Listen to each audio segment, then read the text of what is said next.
Hello everyone, क्या हाल चाल। मज़े में एकदम। आखिरी क्लास है सैलरी हेड की। प्रैक्टिकल प्रॉब्लम आप कर रहे थे अनसॉल्व्ड एक्सरसाइजेस लास्ट क्लास में, उसी को कंटिन्यू करेंगे। राइट, चलिए शुरू करते हैं। Question number 4। Shrihari is the general manager of ABC limited.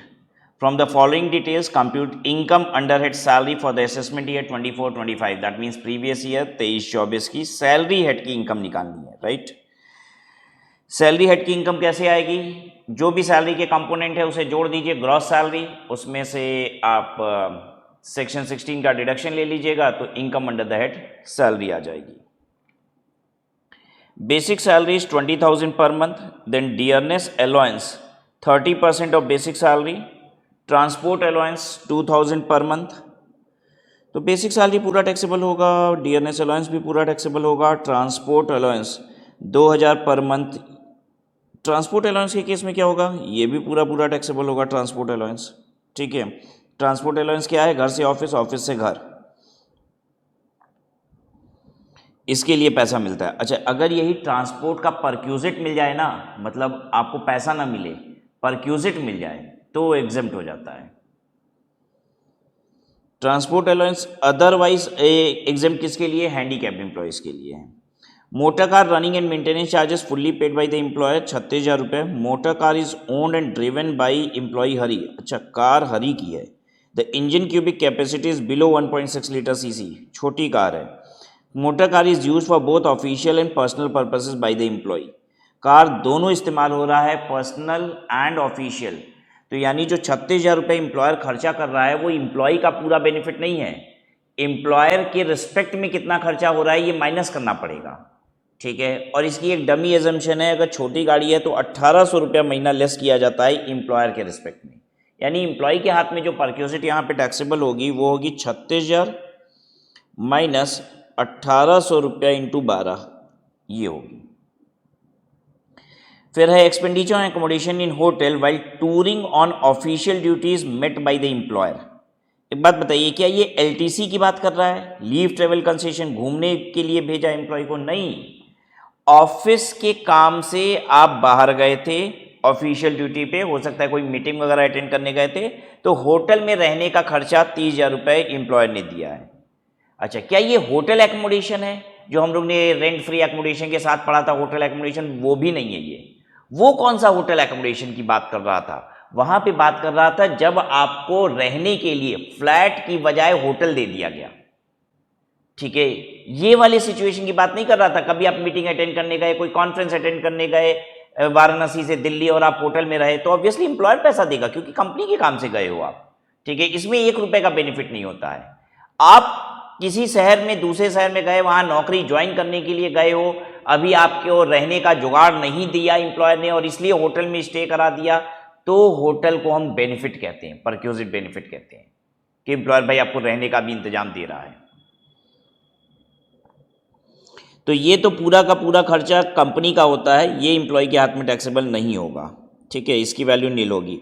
Loan from recognised provident fund. अच्छा, रिकॉग्नाइज्ड प्रोविडेंट फंड का पैसा तो रिटायरमेंट पे निकलता है, लेकिन आप बीच में चाहें तो लोन भी ले सकते हैं रिकॉग्नाइज्ड प्रोविडेंट फंड से, ये आपके हाथ में टैक्सेबल नहीं होता है, तो ये भी नील हो जाएगा। Value of lunch provided by employer during office hours, cost to the employer 12,000 रुपया।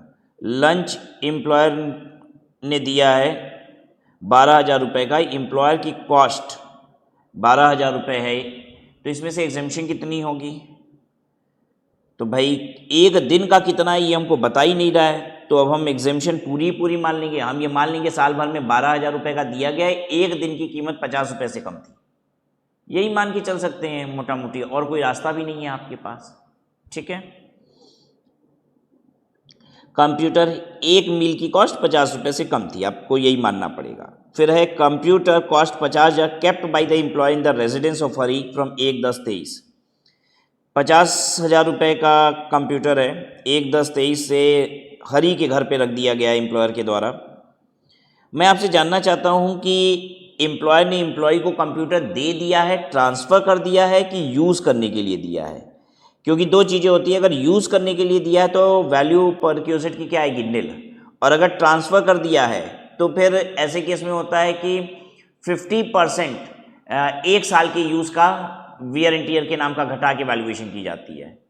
ठीक है, फिलहाल आप मुझे बस ये बताइए, आपको इस लाइन से क्या लगता है, ट्रांसफ़र किया गया है कि यूज़ करने के लिए दिया गया है? कंप्यूटर दे दिया गया एम्प्लॉय को या सिर्फ इस्तेमाल करने के लिए दिया गया? Computer kept by the employer in the residence of Hari from 1/10/23। देखिए क्या कह रहा है, कंप्यूटर एम्प्लॉयर ने एम्प्लॉय के घर पे रखवा दिया, एम्प्लॉय के घर पे रख दिया, यूज करने के लिए दिया है, तभी ऐसे बोल रहा है। मैं समझाता हूं क्यों। अगर मैं हरी को कंप्यूटर दे दूंगा, लो हरी कंप्यूटर ले लो, तो क्या मैं ऐसे बोलूंगा मैंने उसके घर पे रखवा दिया है? अरे तो वो अपने घर पे नहीं रखेगा तो क्या तुम्हारे घर पे रखेगा लेने के बाद भी? अगर मैं कहूंगा मैंने अपने एम्प्लॉय को कंप्यूटर दे दिया, दे ही दिया उसको, अरे तो वो अपने घर पे ही रखेगा। फिर ये थोड़ी ना बोलूंगा कि अपने घर पे रखवा दिया, उसके घर पे रखवा दिया। ऑब्वियसली उसको दिए हैं तो अपने घर पे ही वो रखेगा, मेरे ही घर पे थोड़ी ना रख देगा। अगर हम इस्तेमाल करने के लिए देंगे तो ऐसे बोल सकते हैं हाँ मैंने उसके घर पे रखवा दिया है, उसका है नहीं देखो रखवा दिया है। अगर उसी का है तो उसके घर पे रखवाना ये ऑब्वियस सी बात है, इसमें बताने की आवश्यकता नहीं है कि उसके घर पे रखवा दिया है। मैंने उसके घर पे रख दिया है का मतलब है कि इस्तेमाल करने के लिए दिया है, घर पे रख दिया इसलिए घर का मत समझ लेना कंप्यूटर अपना, ये कहना चाहते हैं। ठीक है, मैंने एक कंप्यूटर घर पे रख दिया तुम्हारे, इसका मतलब है कि भाई इस्तेमाल करो। अगर हम दे देंगे तो ऐसे नहीं कहेंगे घर पे रख दिया तुम्हारे, अरे घर ही पे रखेंगे, एम्प्लॉय अपने पास ही रखेगा फिर उसको अगर दे ही दिया तो। राइट, तो दिस इज फॉर यूज, ये ट्रांसफर के लिए नहीं है, यूज के लिए है। और यूज के केस में परक्विजिट वैल्यू निल होती है। मैंने आपको पढ़ाया था ये बात, अगर आपको याद हो, कि सरकार ऐसा एज्यूम करती है कि अगर एम्प्लॉयर एम्प्लॉय को कंप्यूटर दे देना घर पे इस्तेमाल करने के लिए, तो इसका मतलब ये है कि रात को 12 बजे एम्प्लॉयर को कोई काम दिमाग में आता है तो खट से फोन करता है, हरी यार वो जरा सा देख लो तो, वो मेल कर दो तो, जरा सा देख लेना ये वाला काम, इसमें जरा सा एडिटिंग रिक्वायर्ड है, ये जरा एडिट कर दो तो, तभी दिया है कंप्यूटर। तो सरकार कह रही है यहाँ कोई बेनिफिट नहीं है एम्प्लॉय को, ठीक है, वो तो रात में भी खटेगा, अब इसका मतलब ये है। राइट, तो इसलिए यहाँ पे परक्विजिट वैल्यू निल होती है। आइए शुरू करते हैं calculation.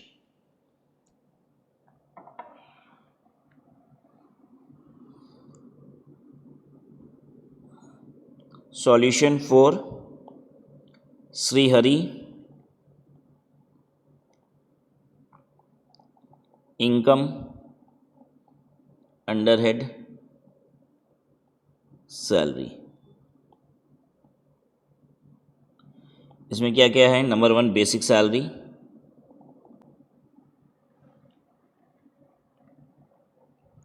Basic salary was 20,000 per month, तो 20,000 इंटू 12 करेंगे आप, 2,40,000 रुपया। फिर उसके बाद डीए दिया हुआ है 30%, 30% कर दीजिए 2,40,000 रुपये का, 72,000। फिर ट्रांसपोर्ट अलाउंस बता रहा था, सब आपको मैं रिवाइज कराते जा रहा हूँ। ट्रांसपोर्ट अलाउंस सिर्फ हैंडीकैप्ड एम्प्लॉय के केस में एग्जेम्प्ट होता है। अगर ट्रांसपोर्ट परक्यूजिट होता तो ये एग्जेम्प्ट हो जाता फुल्ली। ट्रांसपोर्ट अलाउंस का मतलब क्या होता है ये भी आपको याद दिला दूँ। घर से ऑफिस, ऑफिस से घर जाने आने के लिए एम्प्लॉयर आपको हर महीने 2,000 रुपये देता है, तो 2,000 इंटू 12 ये फुल्ली टैक्सेबल है 24,000 रुपया। एक बात बताइए, घर से ऑफिस, ऑफिस से घर, ये ऑफिस का काम है कि एम्प्लॉय का काम है? ये एम्प्लॉय का काम है। ठीक है, घर से ऑफिस जाना, ऑफिस से घर जाना, ये कंपनी का काम नहीं है कि कोई एम्प्लॉय कहे अरे मैं घर से ऑफिस जा रहा था कंपनी के लिए काम कर रहा हूँ। ये कंपनी के लिए काम नहीं कर रहे, जब तुम पहुंच जाओगे ना तब काम करोगे। राइट, इसलिए घर से ऑफिस, ऑफिस से घर का पैसा अगर एम्प्लॉयर दे रहा है तो वो फुल्ली टैक्सेबल है एम्प्लॉय के हाथ में। हालांकि हैंडीकैप्ड एम्प्लॉय के केस में गवर्नमेंट एग्जेम्पशन दे देती है कि भाई उसका तो ये खर्चा ज़्यादा हो ही जाता है ट्रांसपोर्ट का। उसके बाद क्या है? Motor car.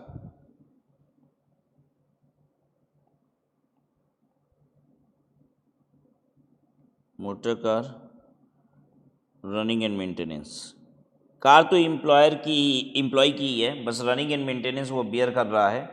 36,000 रुपये का उसने खर्चा किया है।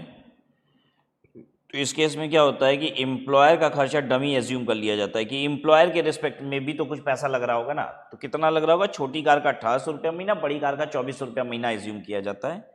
तो ये लेस करने के बाद देखिए कितना आ रहा है, 14,400। ठीक है, फिर उसके बाद क्या कह रहा था,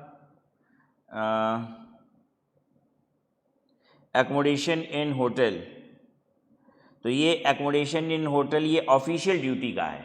ठीक है, मतलब आप के जॉब ट्रांसफ़र के समय नहीं हुआ है, ये एकोमोडेशन आपको दिया गया है जब आप कोई कॉन्फ्रेंस, सेमिनार, ये सब कुछ अटेंड करने गए थे। ठीक है, hotel accommodation during tour for official purpose, इसकी वैल्यू नील होगी। Loan from recognised provident fund, loan from RPF, nil. Then value of lunch,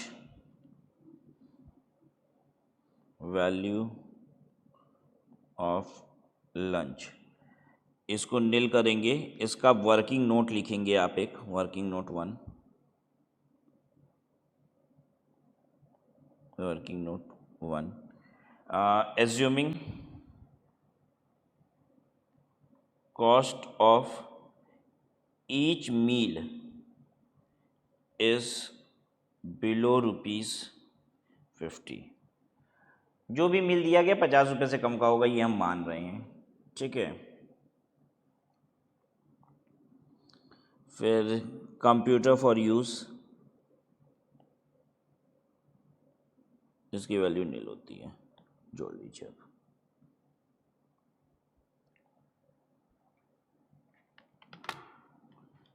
$2,40,000 plus 72,000 plus 24,000, 14,400, 3,50,400, 3,50,400, इसे हम कहेंगे ग्रॉस सैलरी। इसमें से करेंगे आप लेस स्टैंडर्ड डिडक्शन,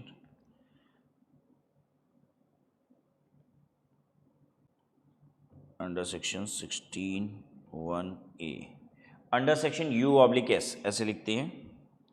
50,000, 3,04,000 रुपया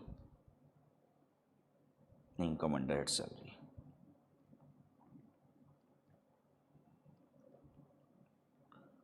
ठीक है, सही है। आइए क्वेश्चन नंबर 5 देखेंगे अब।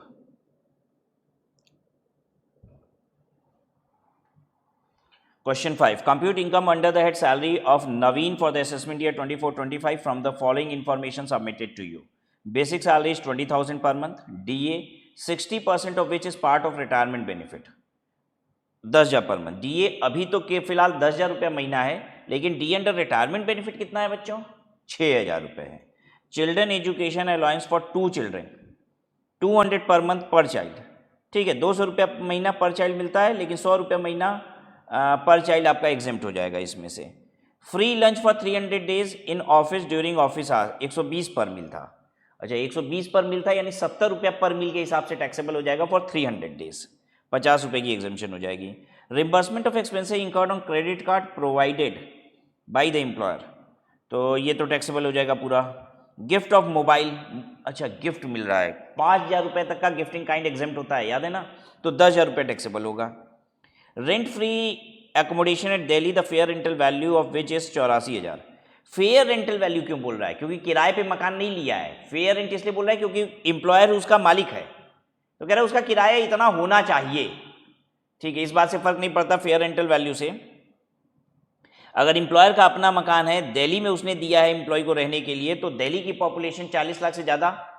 ठीक है, अब ऐसे केस में 10% ऑफ द सैलरी एम्प्लॉय के हाथ में टैक्सेबल होगा। फिर है motor car of 1.8 litre CC, 1.8 litre with driver both for official and private purpose है। बड़ी कार दे रहा है, बड़ी कार का कितना होता है? 2,400 रुपया महीना, कार का और पेट्रोल का मिला के। ठीक है, और ड्राइवर भी दे रहा है, तो 2,400, 900 रुपये ड्राइवर का जोड़ देंगे, तो 2,400, 900, 3,300 पर मंथ माना जाएगा। Watchman facility bye the employer, wages watchman की कितनी है? 1,200 पर मंथ, तो 1,200 इंटू 12, ये एक परक्यूसिट हो गया वॉचमैन की benefit. Telephone facility eight residence, the employer has incurred expense of 25,000 for the same. घर पे टेलीफोन लगा हुआ है एम्प्लॉय के, और एम्प्लॉयर ने 25,000 रुपये का खर्चा किया इसके रिस्पेक्ट में, 25,000 रुपये इसके लिए दिया नहीं, 25,000 रुपये का खर्चा किया इसके रिस्पेक्ट में, मतलब ये हुआ कि ये परक्यूजिट है, तो ये भी एग्जेम्प्ट हो जाएगा। बहुत ईजी है ये भी, नहीं आपको नहीं लगता बहुत ईजी है?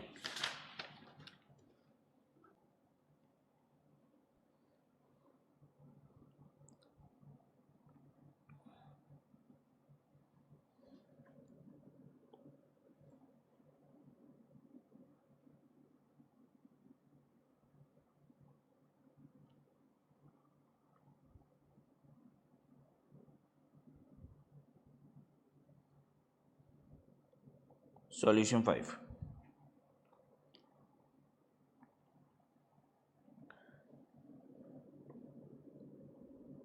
मिस्टर नवीन,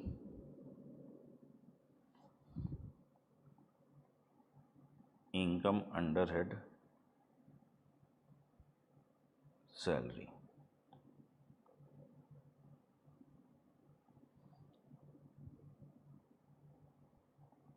बेसिक सैलरी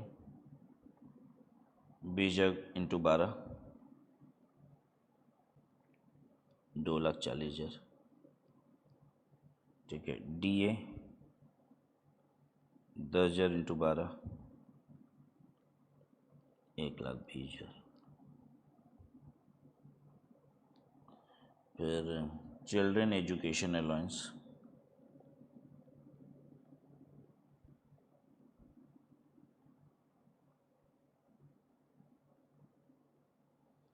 कितना दे रहा है ये? 200 रुपया पर मंथ पर चाइल्ड दे रहा है, तो एक बच्चे का 2,400, दो बच्चे का 4,800 रुपया दे रहा है, ठीक है।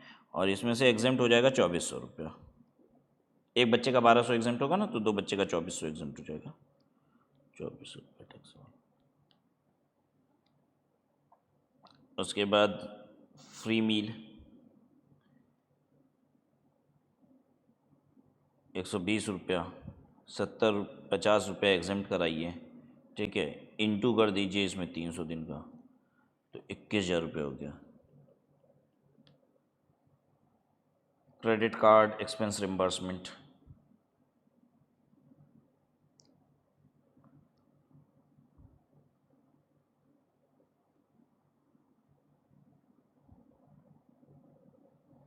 क्रेडिट कार्ड एक्सपेंस रिम्बर्समेंट कितने रुपए का? 12,000 रुपये का, ठीक है। गिफ्ट ऑफ मोबाइल 15,000 रुपये, इसमें से एग्जेम्प्ट कराइए 5,000 रुपये, 2,000 रुपये बाहर आया। अब क्या है उसके बाद? रेंट फ्री एकोमोडेशन है, लास्ट में करेंगे, अभी इसकी जगह छोड़ देते हैं, ठीक है। रेंट फ्री एकोमोडेशन में क्या क्या आएगा? रेंट फ्री एकोमोडेशन में आएगा आपका basic, D under retirement benefit वाला, ठीक है, बोनस, कमीशन, फी, कुछ भी है सब आएगा, कमीशन भी सारे आते हैं यहाँ पे, और उसके बाद ऑल टैक्सेबल अलाउंसेस आएगा, तो करेंगे अभी बाद में करेंगे, पहले सब लिख लेते हैं। रेंट फ्री एकोमोडेशन, फिर उसके बाद motor car, motor car facility, बड़ी गाड़ी विद ड्राइवर है, तो भाई गाड़ी और पेट्रोल का 2,400 रुपया महीना होता है, ड्राइवर का 900 रुपया महीना और होता है, तो इंटू 12 कर दीजिए, 3,300 इंटू 12, देखो भाई देखो, 3,300 इंटू 12, 39,600,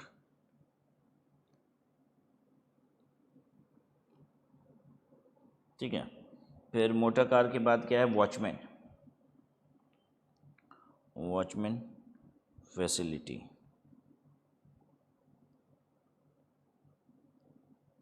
वॉचमैन फैसिलिटी का कितना हो गया? 1,200 इंटू 12, 14,400। फिर उसके बाद टेलीफोन,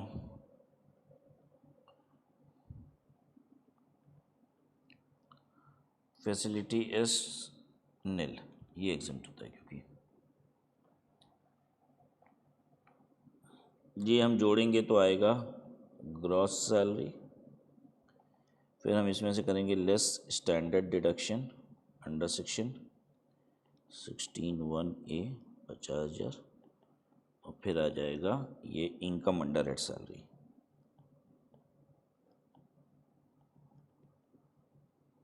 अभी हमें बस ये रेंट फ्री एकोमोडेशन वाला निकालना है, तो इसके आगे लिख दीजिए working note 1, working note 1 rent free accommodation salary for the purpose of RFA। RFA के लिए सैलरी का मतलब क्या क्या होगा बताओ भाई? बेसिक जोड़ोगे? हाँ बेसिक जोड़ेंगे हम लोग 2,40,000। उसके बाद DA अंडर रिटायरमेंट बेनिफिट जोड़ेंगे, DA अंडर रिटायरमेंट बेनिफिट, तो 1,20,000 रुपये का DA अंडर रिटायरमेंट बेनिफिट कितना है? देखो कहता है 60%, तो 1,20,000 जाएगा 60% कितना हुआ? 1,20,000 जाएगा 60%, 72,000 रुपये हुआ, 72,000 रुपया। फिर बेसिक हो गया, DA अंडर रिटायरमेंट बेनिफिट, फिर बोनस कमीशन ये सब कुछ था क्या? देखो जरा ऊपर आओ, बोनस कमीशन नहीं,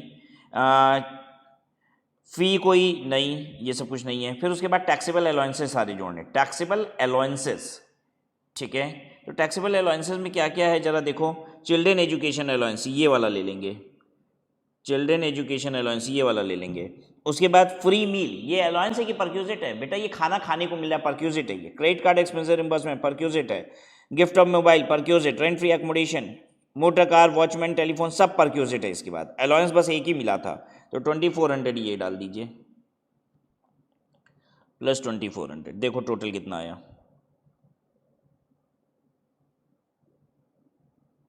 3,14,400। 10% ले लीजिए इसका, 10% हो जाएगा value of rent free accommodation, तो 31,440 रुपया, ठीक है। 31,440 रुपये जोड़ लगाएंगे, 2,40,000 plus 1,20,000 40,000 plus 1,20,000 2,400, 21,000 12,000 10,000 31,440 39,600 14,400 4,90,840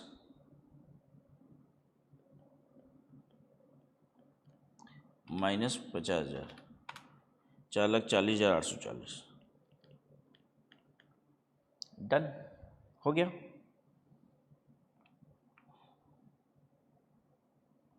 Now next question, question number 6.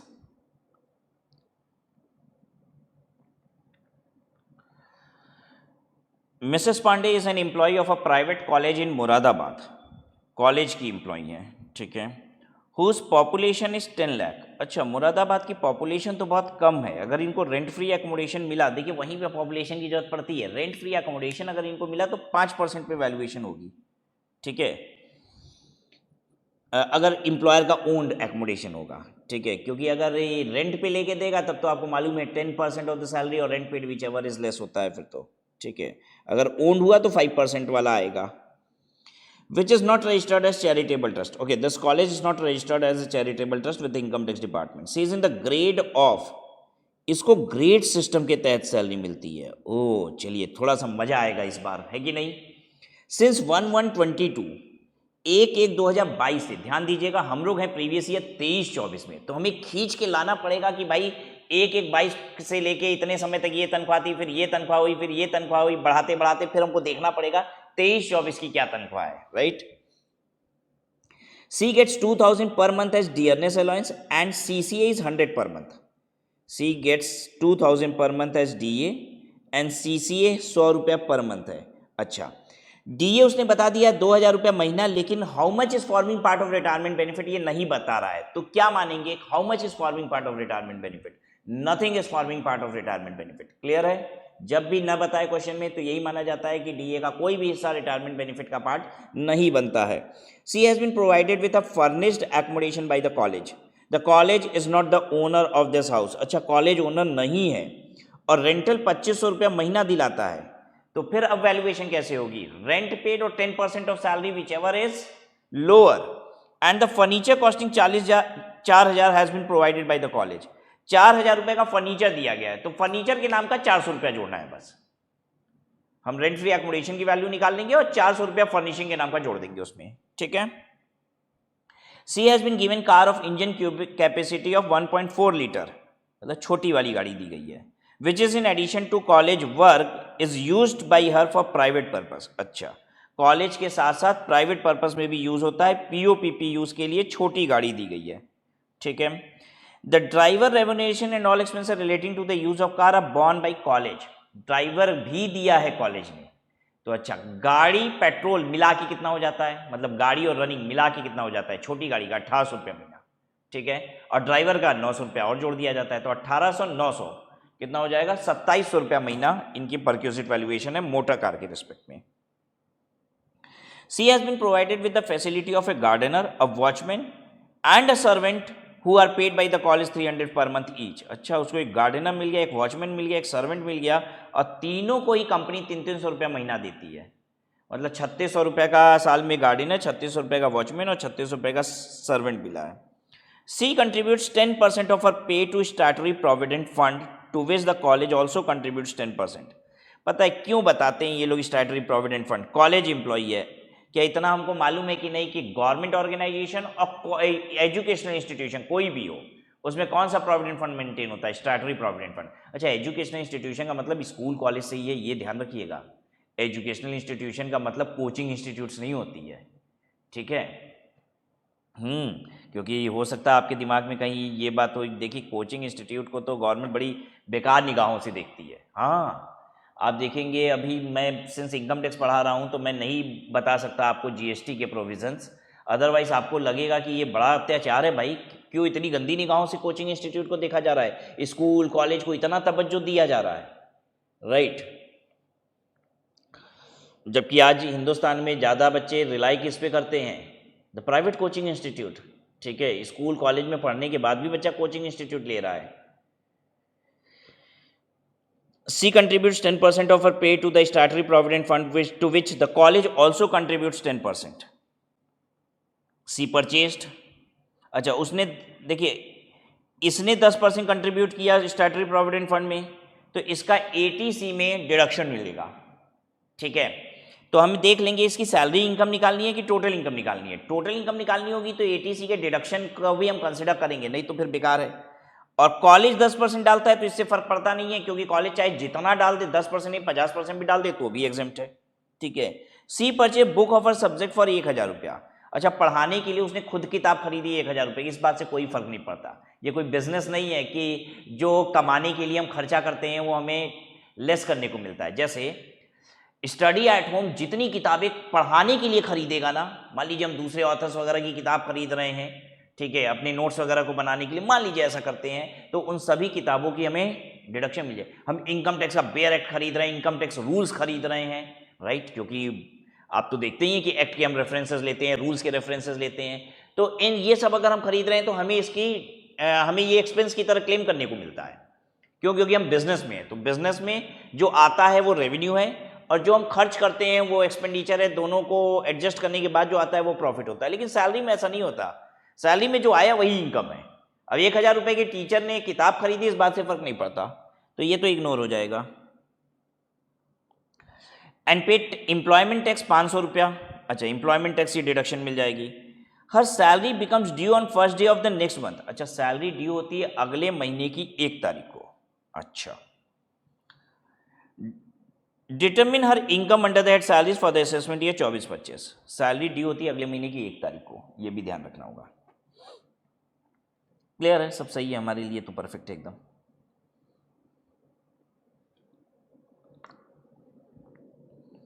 चलिए, अब ग्रेड के हिसाब से पहले तो ना हम सैलरी बनाए। ये है सॉल्यूशन 6।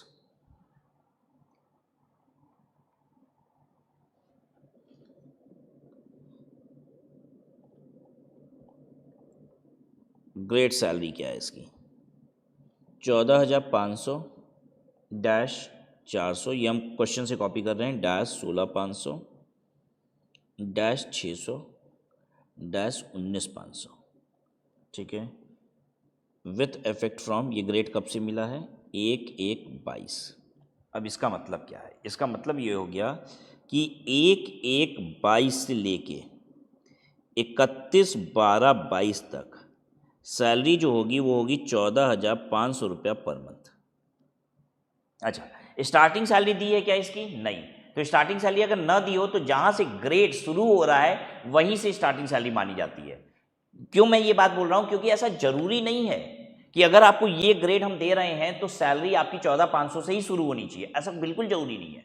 ऐसा भी पॉसिबल है कि इसी ग्रेड के तहत आपको रखा जा रहा है लेकिन आपकी तनख्वाह 16,000 रुपये से शुरू होती है। तो क्वेश्चन अगर बता सकता था ऐसा कि हाँ तनख्वाह 16,000 से शुरू हो रही है, लेकिन ऐसा नहीं बताता, मतलब 14,500 से ही शुरू हो रही है। फिर उसके बाद 1/1/23 से लेके 31/12/23 तक इसकी तनख्वाह होगी 14,900 रुपये पर मंथ। होगी कि नहीं? 400 रुपये का इंक्रीमेंट है और ये 400 रुपये का इंक्रीमेंट तब तक चलेगा जब तक तनख्वाह 16,500 रुपया पर मंथ ना पहुंच जाए। तो अभी और बढ़िए आगे 1/1/24 से लेके 31/12/24 ये तनख्वाह हो गई 15,300 पर मंथ। ठीक है, अब इसमें से ड्रॉ कीजिए हमारा फाइनेंशियल ईयर क्या है। हमारा फाइनेंशियल ईयर क्या है? हमारा फाइनेंशियल ईयर है, हमको जानना है तनख्वाह 1/4/23 से लेके 31 मार्च 24 के बीच। तो आप देखेंगे जनवरी फरवरी मार्च 24 में 15,300 की तनख्वाह थी। जनवरी फरवरी मार्च में तनख्वाह 15,300 रुपये की थी और उसके पहले 1 अप्रैल से लेके 31 दिसंबर तक वो इस वाले में आ रहा था, 14,900 रुपये तनख्वाह थी। यानी अब ध्यान से समझने की कोशिश कीजिए, अप्रैल 23 टू दिसंबर 23 ये हमारी तनख्वाह थी 14,900 रुपया पर मंथ और जैन 23-24 से लेके मार्च 24 की तनख्वाह थी मेरी 15,300 पर मंथ। ये तनख्वाह थी उस महीने की, लेकिन salary gets due on first day of next month. ठीक है, यानी अप्रैल 23 में तनख्वाह जो ड्यू होगी वो कौन सी होगी? जो फेब में थी। अच्छा, फेब में भी 14,900 की ही तनख्वाह थी, जनवरी से ही थी। अप्रैल में जो तनख्वाह ड्यू होगी वो मार्च 2023 की तनख्वाह ड्यू होगी। मार्च में जो भी आपकी तनख्वाह होती है वो अप्रैल में ड्यू होगी। तो यानी अप्रैल में ड्यू भी कितनी हुई है? 14,900। लेकिन जनवरी 24 में तनख्वाह ड्यू कितनी होगी? 14,900, ना कि 15,300। जनवरी की सैलरी तो बनी है 15,300 लेकिन ड्यू होती है अगले महीने की 1 तारीख। तो जनवरी की तनख्वाह तो फरवरी में ड्यू हुई होगी ना, और जो जनवरी में ड्यू हुई होगी वो दिसंबर वाली तनख्वाह ड्यू हुई होगी। ये बात समझ में आ रही है? Salary gets due on next month, यानी 1 महीना पहले वाली जो तनख्वाह है वो ड्यू हो रही है इस पीरियड में। ठीक है, अब ध्यान दीजिएगा, अप्रैल 23 से लेके जैन 24 तक, अप्रैल 23 से लेके जैन 24 तक जो ड्यू हुई है तनख्वाह वो हुई है 14,900 पर मंथ। क्या ये बात से आप समझने को तैयार हैं कि नहीं है? मैं समझा देता हूं। अप्रैल 23 में तनख्वाह ड्यू हुई होगी मार्च 23 वाली। ध्यान से देखिए, मार्च 23 में तनख्वाह क्या थी? मार्च 23 इस पीरियड के बीच में फॉल करता है। मार्च 23 की तनख्वाह 14,900 रुपये थी। ठीक है, अच्छा, जनवरी 24 में कौन सी तनख्वाह ड्यू हुई होगी? जनवरी 24 में ड्यू हुई होगी दिसंबर 23 की। दिसंबर 23 में कौन सी तनख्वाह थी? 14,900। अब रही बात फेब 24 से मार्च 24 की। फेब में जनवरी वाली तनख्वाह ड्यू हुई है, मार्च में कौन सी ड्यू हुई है? जो फरवरी की तनख्वाह थी। ठीक है, 1 महीना पहले वाली तनख्वाह। तो फरवरी और मार्च में जो ड्यू हुई है वो जनवरी फरवरी 24 की तनख्वाह ड्यू हुई है और जनवरी फरवरी 24 की तनख्वाह थी 15,300। ड्यू हुई है 15,300 पर मंथ। यानी जो हमारी बेसिक सैलरी है वो 10 महीने की 14,900 रुपया है और 2 महीने की 15,300 रुपया है। सबको समझ में आ गई बात?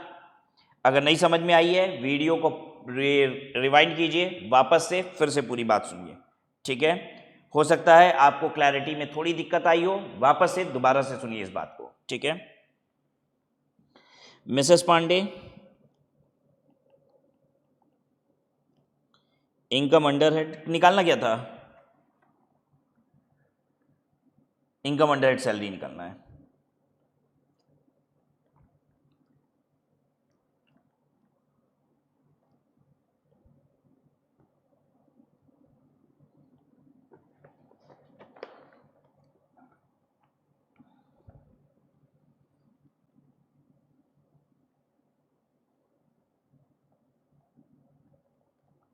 Basic salary 14,900 into 10 plus 15,300 into 2। ठीक है। डी ए कितना था? 2,000 रुपया महीना, 2,000 इंटू 12। चलिए मल्टीप्लाई भी करते जाइए। 179,600। डी ए हो गया 24,000 रुपया।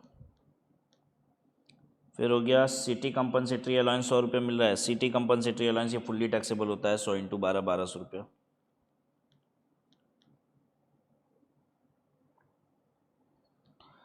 रेंट फ्री एकोमोडेशन,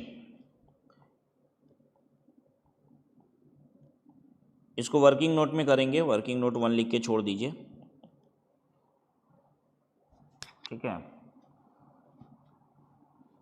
फिर उसके बाद मोटर कार है, मोटर कार फैसिलिटी 1,800 रुपये गाड़ी और पेट्रोल और 900 रुपया ड्राइवर इंटू 12, 32,400। ठीक है। फिर गार्डनर वॉचमैन सर्वेंट, गार्डनर मिला, वॉचमैन मिला, सर्वेंट मिला और सब 300 into 12,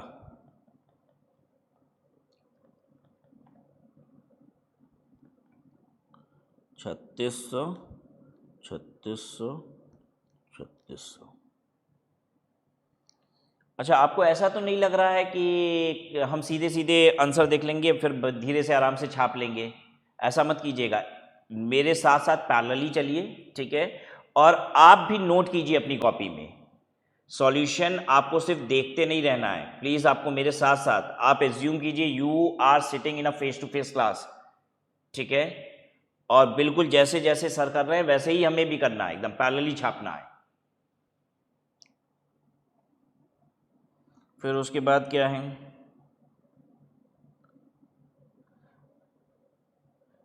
employer contribution to statutory provident fund, SPF, इसकी वैल्यू होगी निल। ठीक है। और क्या है देन? बस मेरे हिसाब से हो गया कहानी। ये हो गई ग्रॉस सैलरी। इसके बाद आता है डिडक्शन अंडर सेक्शन 16, इसमें दो डिडक्शन आएगा। अब नेक्स्ट पेज पे कर देते हैं।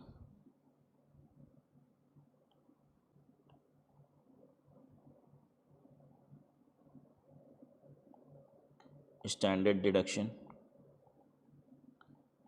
50,000 और एम्प्लॉयमेंट टैक्स अंडर सेक्शन 16(3) और under section 16(1)(a). Employment tax इतना था 500 रुपये ना, ये हो जाएगा इनकम अंडर हेड सैलरी। ठीक है। वर्किंग नोट है भाई, rent free accommodation.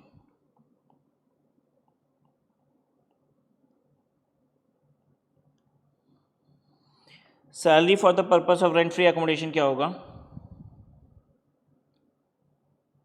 Salary for the purpose of RFA basic होता है। चलिए लेते जाते हैं हम लोग। बेसिक होता है तो बेसिक उठाइए पीछे से। बेसिक था 179,600, 179,600 बेसिक हो गया। DA अंडर रिटायरमेंट बेनिफिट होता है, यहाँ DA अंडर रिटायरमेंट बेनिफिट निल है, कुछ है ही नहीं है DA अंडर रिटायरमेंट बेनिफिट। फिर होता है बोनस कमीशन फी, बोनस कमीशन फी कुछ नहीं है। फिर होता है टैक्सेबल अलाउंसेस। देखें जरा कौन कौन से अलाउंसेस है भाई, जितने अलाउंसेस हैं उठाइए। ये रहा एक अलाउंस। फिर तो motor car facility, gardener, watchman, servant सब परक्यूजिट है, बस एक ही है 1200 रुपया। ठीक है, ये जोड़ देते हैं। देख लीजिए सैलरी कितनी हो गई, 179,600 प्लस 1200, 180,800, 180,800। ठीक है, तो 10% ऑफ सैलरी और रेंट पेड कितना था भाई, रेंट पेड कितना था क्वेश्चन में, 2500 पर मंथ ना। रेंट पेड दिखाओ आपको 2500 रुपया महीना, 2500 रुपया महीना और रेंट पेड, तो 10% ऑफ सैलरी हो जाएगी 18,080। ठीक है, और रेंट पेड कितना हो जाएगा, रेंट पेड हो जाएगा आपका 2500 रुपया महीना यानी 30,000 रुपया। तो RFA की वैल्यू अनफर्निश्ड RFA की वैल्यू हो जाएगी 18,080 रुपया। उसके बाद फर्निश्ड की हमें वैल्यू निकालनी है, फर्नीचर भी दिया गया है ना, फर्निश्ड RFA, तो 18,080 रुपये ये हो गया, प्लस बता रहा था कि 4,000 का फर्नीचर दिया गया है, तो 400 रुपया जोड़ दिया जाएगा। 4,000 रुपये की कॉस्टिंग थी, तो 400 रुपया और जोड़ा जाएगा, तो ये हो जाएगा 18,480 रुपया। कोई दिक्कत नहीं ना किसी को, 18,480 रुपया।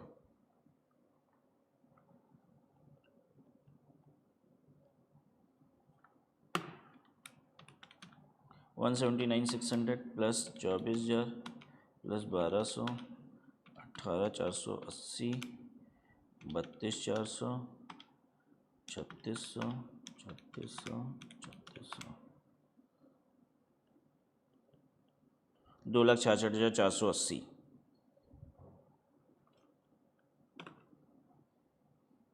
Minus 50,500,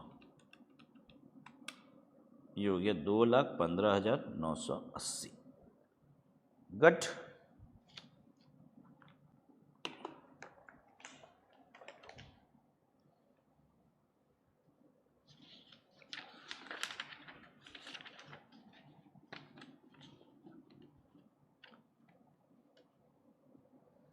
Now coming to the last question, that is question number 7.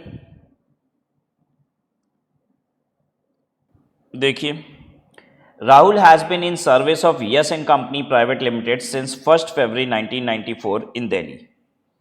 During the financial year ending 31st March 24, Rahul received from the company salary at the rate of 9,000 per month, dearness allowance at the rate of 1,500 per month, city compensatory allowance at the rate of 200 per month, entertainment allowance at the rate of 500 per month, इसको तो बड़े allowances मिल रहे हैं, and house rent allowance at the rate of 2,500 per month.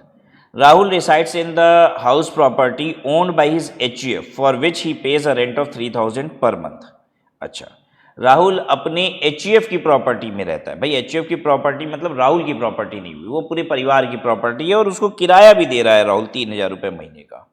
ठीक है भाई, तो exemption मिलेगी क्या? हाँ बिल्कुल मिलेगी। ठीक है, इनकम टैक्स के लिए HUF अलग पर्सन है, राहुल अलग पर्सन है, आपको मालूम है ये बात। ठीक है, Rahul contributes 1,000 per month to the recognized provident fund. The company is also contributing an equal amount. Rahul retires from the service of the company on 31/12/2023 when he was allowed a gratuity not covered by Gratuity Act of ₹1,20,000. Rahul 1,000 रुपये per month RPF में contribute करता है, company भी equally contribute करती है। Rahul retire हो रहा है 31/12/2023 को, यानी इस बार इसको तनख्वाह सिर्फ 9 महीने की मिलेगी। उसको ग्रेच्युटी मिली है जो कि ग्रेच्युटी एक्ट से कवर्ड नहीं है, नसीब वाला है, 1,20,000 रुपये की मिल रही है। पेंशन 4,000 रुपये महीने की है। 1 फरवरी को he got 1/2 of the pension commuted, आधा पेंशन उसने फरवरी में ही कम्यूट करा लिया। इसका मतलब है कि 4,000 की पेंशन वो सिर्फ जनवरी में लिया, फिर फरवरी और मार्च में आधी आधी पेंशन लिया होगा, 2-2 हज़ार रुपया महीना। ठीक है, और उसको फरवरी में 1,50,000 रुपये कम्यूटेड पेंशन का आ गया। अब सिंस इसको ग्रेच्युटी भी रिसीव हो रही है तो इसको 1/3 of the full value of pension की एग्जेम्पशन मिलेगी। अगर ग्रेच्युटी नहीं मिली होती तो full value of commuted pension का आधा इसको एग्जेम्पशन मिल जाता, 1/2। He also received rupee 2 lakh as the accumulated balance of the recognized provident fund. Compute his income under that salary for the assessment year 24-25. चलिए, let's do.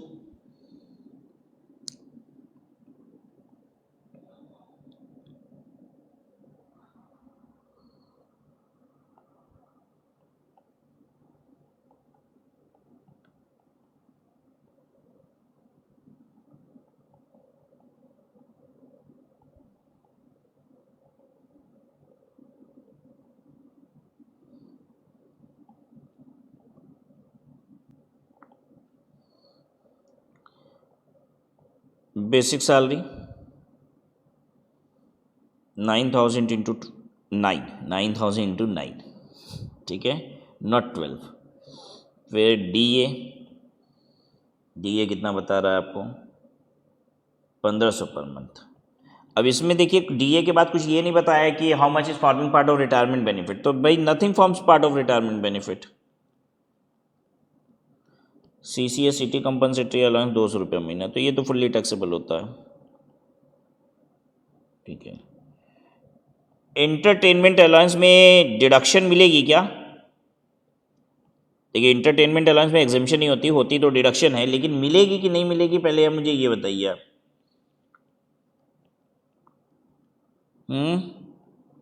ये दिखाएं आपको क्या लिखा था, प्राइवेट लिमिटेड कंपनी का एम्प्लॉय है, इसलिए एंटरटेनमेंट अलाउंस पूरा टैक्सेबल होगा, कोई भी डिडक्शन नहीं है इसका. फिर उसके बाद क्या आ रहा है, house rent allowance. House rent allowance मिला कितना है इसको, 2500 रुपया पर मंथ. तो 2500 इंटू 9 कितना होता है, 2500 गुणे 9, 22,500. इसमें से एग्जेम्प्ट कितना है ये हम लोग वर्किंग नोट में कैलकुलेट करेंगे, एग्जेम्प्ट वर्किंग नोट 1, और फिर बाहर ले आएंगे फिगर. फिर एचआरए की बात क्या है, देख बताइए. राहुल कंट्रीब्यूट कर रहा है रिकॉग्नाइज प्रोविडेंट फंड में, तो भाई इससे फर्क नहीं पड़ता, वो तो एटीसी में डिडक्शन होता है, छोड़ दीजिए. कंपनी इक्वल अमाउंट कंट्रीब्यूट कर रही है, कंपनी इक्वल अमाउंट कंट्रीब्यूट कर रही है.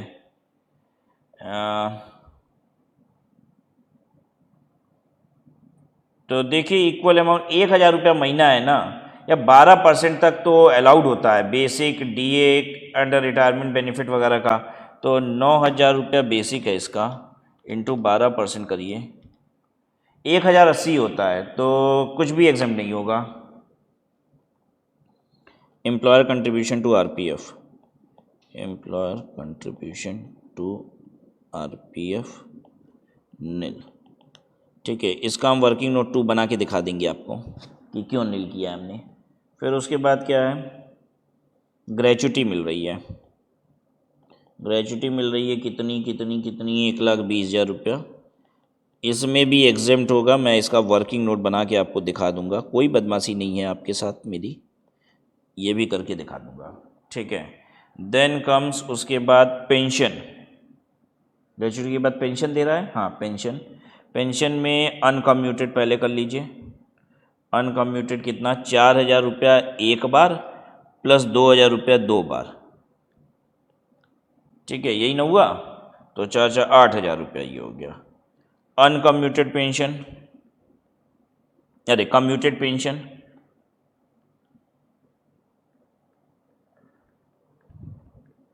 कम्यूटेड पेंशन है 1,50,000 रुपया. इसमें से लेस कीजिए एग्जेम्प्ट. एग्जेम्प्ट कितना होगा आपको मालूम है, 1/3 of commuted value of full pension. 1,50,000 को डिवाइड कीजिए 50% से, तो ये आ जाएगा 3 लाख. 3 लाख का मतलब आधा पेंशन कम्यूट हुआ है तो 1.5 लाख मिला है, तो पूरा पेंशन की फुल कम्यूटेड पेंशन की वैल्यू कितनी है, 3 लाख. 3 लाख का 1/3 आपको क्या मिल जाएगा एग्जेम्पशन, 1,50,000 टैक्सेबल हो गया ये, ठीक है. बस इसके बाद भी कुछ है, he receive 2 lakh as accumulated balance of RPF, exempt होता है, एक्यूमुलेटेड बैलेंस फ्रॉम आरपीएफ ये एग्जेम्प्ट होता है. योगी gross salary less standard deduction under section 16(1)(a) 50,000 ये आ जाएगा income under head salary. Under head को U/H भी ऐसे शॉर्ट में लिखते हैं, आज पहली बार लिखे तो आप भी देख लीजिए, सीख लीजिए। अंडर सेक्शन को U/S लिखते हैं। अंडर चैप्टर 6A जब हम लिखते हैं तो U/C लिखते हैं अंडर चैप्टर को। अच्छा, अब HRA का पहले निकालना है वर्किंग नोट में। वर्किंग नोट पहला HRA, ठीक है। HRA में 3 चीज़ होता है। HRA actually received,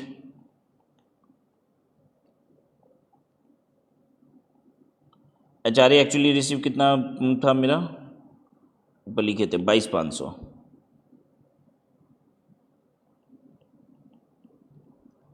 B A rent paid minus 10% of salary,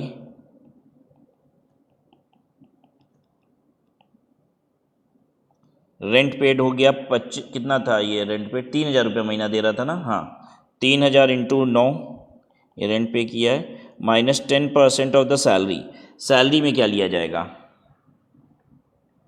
salary for HRA, salary for HRA। HRA के लिए सैलरी क्या मानी जाएगी, बेसिक बेसिक बेसिक बेसिक पकड़िए कितना है, बेसिक पकड़िए 81,000, ठीक है। DA under retirement benefit, DA under retirement benefit है ही नहीं है, ठीक है। बेसिक हो गया, DA अंडर रिटायरमेंट बेनिफिट है ही नहीं है। कमीशन परसेंटेज ऑफ टर्नओवर ऐसा कुछ है ही नहीं है, बस खेल ख़त्म हो गया, ठीक है। यानी नहीं हो पाएगा कुछ और, सिर्फ बेसिक ही ले पाएंगे। तो 81,000 का 10% यानी कि 8,100, 9 3 27,000 माइनस 8,100, 27,000 माइनस 8,100, 18,900, 18,900। और सी क्या था, कौन से शहर में है ये, दिल्ली में है, ठीक है। तो 50% ऑफ सैलरी, तो ये हो गया 50% इंटू 81,000, 40,500। लोएस्ट कौन सा है, 18,900 एग्जाम्प्ट होगा, 18,900 एग्जाम्प्ट। 22,500 माइनस 18,900, 3,600 रुपया टैक्सेबल हो गया HRA।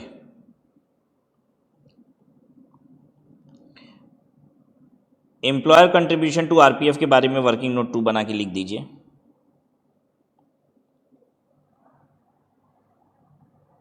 Employer contribution to RPF is exempt up to 12% of salary. 12% of salary कितना है, 12% इंटू महीने की सैलरी इसकी है 9,000 रुपया, नहीं क्या उसने कितना कंट्रीब्यूट किया है, हाँ 1,000 पर मंथ है ना, तो 9,000 का 12%, 9,000 बड़े 12%, 1,080 हुआ ये पर मंथ का, 12% ऑफ पर मंथ सैलरी, ठीक है। और कंट्रीब्यूशन टू RPF कितना है,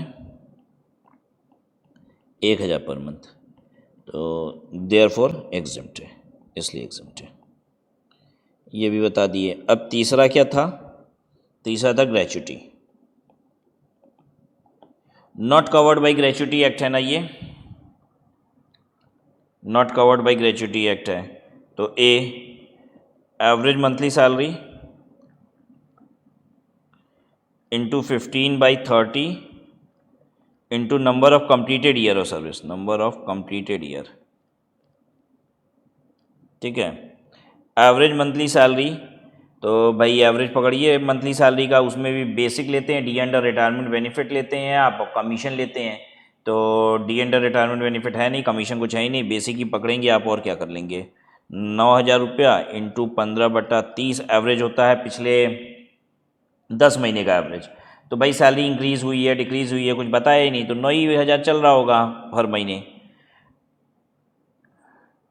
ठीक है। और है भी तो हमको तो दिख भी रहा है कि 9,000 रुपये तनख्वाह चल रही है पूरे साल। तो 9,000 इंटू 15/30 इंटू क्या, कंप्लीटेड ईयर कितने हैं, निकालो भाई कंप्लीटेड ईयर कितने हैं। 1994 से काम कर रहा है, 1 फरवरी 1994, 31/12/2023 को वो रिटायर कर गया, यानी 1 फरवरी 2024 में उसका 30 साल हो जाता। ठीक है, 1 फरवरी 2024 को, तो बस दिसंबर तक काम किया, बस जनवरी 1 महीना कम काम किया है, नहीं तो 30 साल हो जाता है। इसका मतलब है उसने काम किया 29 साल 11 महीने। सही बोल रहे हैं, तुम भी निकाल लो अपने हिसाब से, जैसे भी निकालना है। 1 फरवरी 2024 में कितना हो जाता? 1994 से काम कर रहा है ना, तो 1 फरवरी 2024 को उसका 30 साल हो जाता। ठीक है, तो 1 महीना बस जनवरी कम काम किया है, जनवरी 24 और कर लिया होता तो 30 साल हो जाता। 29 साल 11 महीना है, तो 29 साल ही लेंगे कंप्लीटेड ईयर में। 1,30,500। ठीक है, बी है मैक्सिमम सीलिंग, ग्रेजुटी की मैक्सिमम सीलिंग 20 लाख रुपया। और फिर तीसरा है amount actually received. How much is the amount actually received? Come on tell me, how much is the amount actually received? ऊपर लिख रखे हैं हम, क्वेश्चन में ही देख लो जल्दी से। अमाउंट ग्रेजुटी एक्चुअली रिसीव्ड कितना है? 1,20,000। तो 1,20,000 एग्जाम्प्ट हो जा रहा है ना।